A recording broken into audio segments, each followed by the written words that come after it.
del Padre, del Hijo, del Espíritu Santo.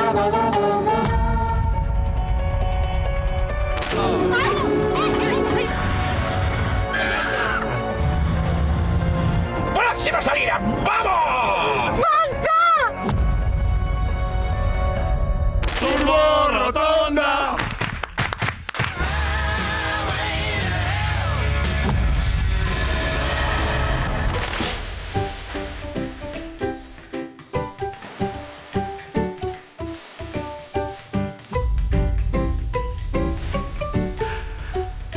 Temos que dar a clase definitiva, Coidao cas rotondas.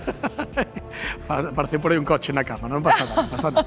Estamos metidos en plena rotonda. Xa é complicado con dous carrís que non se nos meten na cabeza. Rocío, chegan as triplas rotondas de 3 carrís. En Vigo acaban de instalar unha nunha zona de obras e parece que os condutores teñen dúbidas. Home, normal.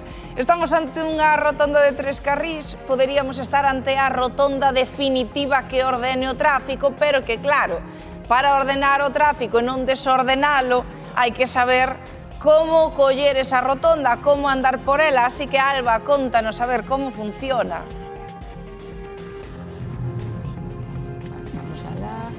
Así é, compañeira, eu diríavos que o principal neste tipo de rotondas é ter moi claro a onde queremos ir e, por suposto, estar moi tranquilos e confiados. Nos agora, por exemplo, imos a facer un cambio de sentido, aproveitamos a liña discontinua para ensinarvos exactamente como son os carrils. Fixadevos que esta rotonda ten 3 carrís, pero non todo o tempo. Aquí agora mesmo sí que ten 3. Os coches sitúanse no carril correspondente á dirección que van a coller.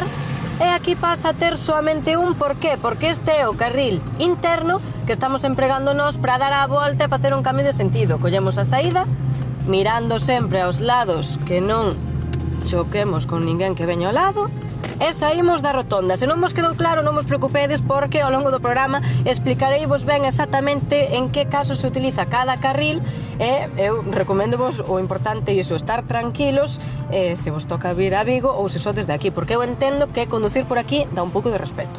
Pero bueno, saímos ben. Verá cómo se alegra, madre. La de cosas que vamos a hacer en un periquete. En el nombre del Padre, del Hijo, del Espíritu Santo.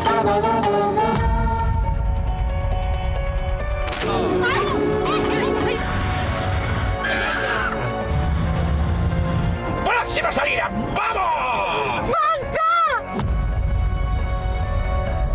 ¡Turbo Rotonda!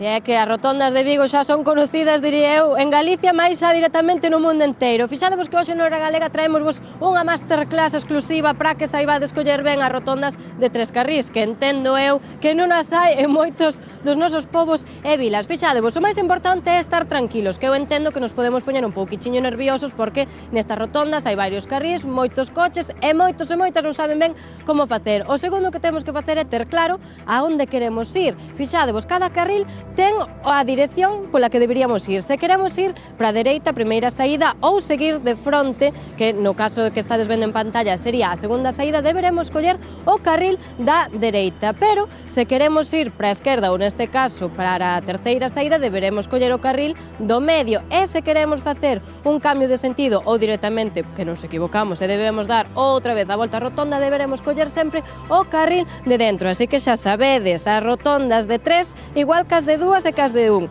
Pensar ben cara onde queremos ir, situarnos ben no carril, controlar as liñas continuas e discontinuas e mirar para todos os lados que non se nos crucen e non cruzarnos nós. Eu creo que con iso xa tedes máis ou menos claro como tedes que facer cando collades unha rotonda de 3 carrís.